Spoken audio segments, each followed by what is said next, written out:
Project పని మీద నేను మెట్రోపాలిటన్ సిటీకి వచ్చాను. రే ఏం చేశారా? మీరు చెప్పిందే చేసినాం కదా స్వామి. నేనేం చెప్పాను రా? ప్రదీప్ నటించిన అక్కడమ్మాయి ఇక్కడబ్బాయి సినిమా రివ్యూలోకి వెళ్ళిపోదాం. ఒక గ్రామంలో 60 మంది అబ్బాయిలు పుట్టిన తర్వాత ఒక ఆడపిల్ల పుట్టింది. ఆమె పుట్టడంతో గ్రామానికి మంచి జరుగుతుంది. దీంతో ఆమెకి రాజు అనే పేరు పెడతారు. ఆ 60 మంది అబ్బాయిలతో ఒకరిని పెళ్లి చేసుకోవాలని, ఆమె ఆ ఊరు దాటకుండా ఉండాలని ఆ గ్రామస్తులు పెద్ద నిర్ణయం తీసుకుంటాడు. ఆ ఊరిలో ఇంజనీరింగ్ వర్క్పై హీరో అక్కడికి వస్తాడు. రాజుతో ప్రేమలో పడ్డ హీరో ఆమెను పెళ్లి చేసుకుంటాడా? 60 మంది అబ్బాయిలు ఏం చేశారు? అసలు రాజా ఆ ఊరు దాటుతుందా లేదా అన్నది తెలియాలంటే ఖచ్చితంగా ఈ సినిమాలో చూడాలి.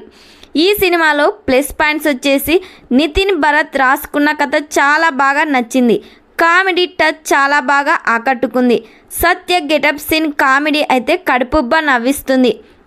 ఈ సినిమాకి హైలైట్ స్క్రీన్ ప్లే ప్రేక్షకులను కట్టిపడేస్తుంది. హీరోయిన్ దీపిక పర్ఫార్మెన్స్ అయితే నాకైతే చాలా బాగా నచ్చింది. రతన్ మ్యూజిక్ 1-2 పాటలు అయితే చాలా బాగున్నాయి. వెన్నెల కిషోర్ కామెడీ చాలా బాగుంది.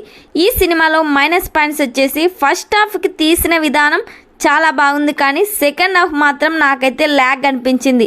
60 మందిలో ఒకరికి ఇద్దరికి ఎక్కువగా ప్రాధాన్యత, మిగిలిన వారికి అంతగా ఇవ్వలేదు డైరెక్టర్. ఇక సాంగ్స్ విషయానికి వస్తే సెకండ్ హాఫ్లో సాంగ్స్ అయితే ల్యాగ్ పెంచడం కోసమే పెట్టారు అనిపించింది. క్లైమాక్స్ మాత్రం చాలా చప్పగా సాగింది. మంచి పాయింట్స్ చివర్లో వేస్ట్ చేశారనే ఫీలింగ్ అయితే నాకు కలిగింది. ఈ సినిమాకి నేనిచ్చే రేటింగ్ 5/2.75. ఈ సినిమా మీరు చూసి ఉంటే మీకు నచ్చిందో లేదో ఖచ్చితంగా ఈ వీడియోకి కామెంట్ చేయండి.